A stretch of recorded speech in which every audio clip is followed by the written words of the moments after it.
بولا شینواری سپیکس نه پاکستان سريلانکا خلاف دویم ټیسټ په دریمه ورځ باندې خپل اننګز او خپل پوزیشن نور هم مضبوط ک او لګیا دي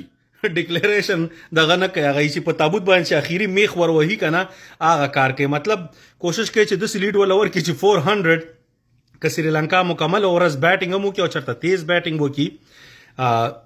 او بیا دویم ورځ باندې لنچ یا دغه پورې بیټینګ وکي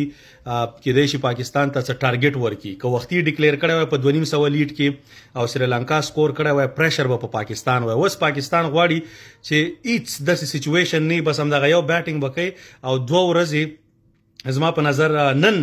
باید ډیکلیئر شوی وای چې څنګه د سینچري والی وای هغه سلمان ګوره د هغه جان چې دی که نه بریلینټ ما ورته اول نه ویلو چې هغه جان چې تر څو پورې خلک خبرېږي پټ پټ راغلی 50-50 رنزي یې کړي نن هغه جان پکې ډېر کویک سینچري مو والا د اسد عبدالله شفیق 100 بهترین پلیئر دی زما مخکینی ویډیوګانې وګورئ ما ته بار بار ویلي چې د پاکستان په ون ډے ټیم کې باید هم دای ځکه چې ورلډ کپ کې سپیننګ وکټس راځي د انډیا وکټس دي څومره چې گیمونه په زیات کیږي هغومره به سکور کم کیږي که تاسو 2019 ورلډ کپ انګلند کې وګورئ په اولو میچونو کې سکور ډیر کېده اخیری میچونو کې چې بیا سکور 2.5 بیا ډیر دغه راښکته شو ولی هغه وکټ شي ویر ان ټیر شي په هغې باندې بیا سکور ګراني هغه وخت کې تاته ټیکنیکل ښه پلیران دغسې پکاري بابر اعظم رضوان او دغه خلک نو راځو هغه جان ته هغه جان بهترین بیټینګ وکړه او هغه جان باید خامخا بالینګ وکړي ځکه بالینګ سره د کانفیډنس زیاتیږي څومره چې ته بالینګ ورکوي هماغونه به بیټینګ کې هم دی ځلیږي نو هیله دا چې بابر اعظم دنه صرف بیټسمین دغه نه کړي ځکه دا چې بیا فیل شي به د باندې به پریشر راځي او همدغسې خپل ځای ساتل ګران کیږي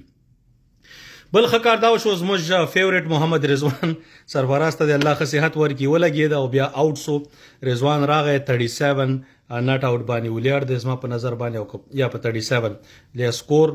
وسم کوي نو کېدای شي سبا له رضوان 50 ووهي او بیا پاکستان ډیکلیئر کړي زما په نظر باندې کېدای شي یا سار راوتو سره ډیکلیئر کړي د بابر اعظم سټریټیجي ده خو ښه به دا وای چې هغه جان سینچري والی وای او ډیکلیئر شوی وای یو وکټه دوی مخکې اخیستې وای it's all up to the management مګر خپل ځان یې داسې پوزیشن ته رسولی دی پاکستان چې دین وروسته چې پاکستان میچ بیلي نو خپله به یې بیلي او په سريلانکا کې بهترینه موقع ده چې خپل د 2 میچونو سیریز وګټي او هغه ورلډ ټیسټ چمپینشپ سټارټ چې دی خو په بهترینه 100% پوینټ سره وکړي که باران وشو پوینټونه درنه ځي نو پاکستان هیله ده چې که باران سره هم دوی سره ټایم ډیر دی زما په نظر پاکستان ښه پوزیشن کې دی سپینران بهترین دي فاسټران بهترین دي نو آی تھنک پاکستان از ګنا وین ان شاء الله